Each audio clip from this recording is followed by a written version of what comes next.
After you set gains for all of your channels and all of your instruments and vocals, you're going to want to go to the in-ear mixes, because the band is probably going to be playing a chorus of something and they're going to need their monitors or in-ear mixes affected.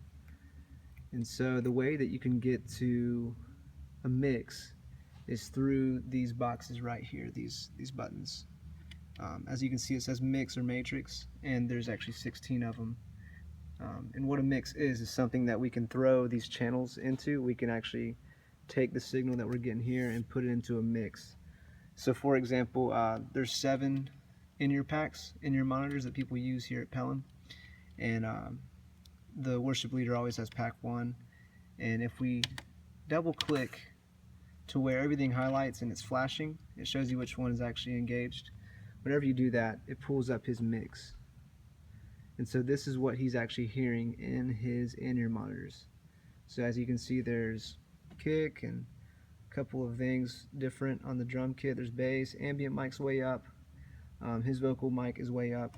And so this is how you can get into the mix. And if you click it again, it goes back to the house mix. So I'm going to see if I can, here we go. See all the faders change whenever I click that button. So it's going in between the house mix and a matrix or a mix. And so whenever you go into that, you can affect faders, you can push stuff up and bring it down if they need less of something. And so this is how you're going to affect someone's in-ears or a monitor on stage.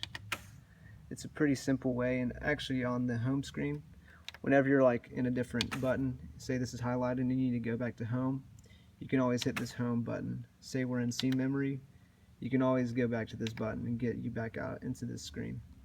And so there's these knobs right here on the screen, on the home screen, and they actually show you all of these boxes. They're the same, like number 1 goes to number 1 and so forth all the way to 16. And so channel 25 is selected right now, the iPod, and if we look at these knobs, it shows you which mix has what level for iPod. And so right now there's a little bit of iPod in number 1, there's nothing in number 2, there's a little bit in number 3, and so forth. And so that's how you can get into mixes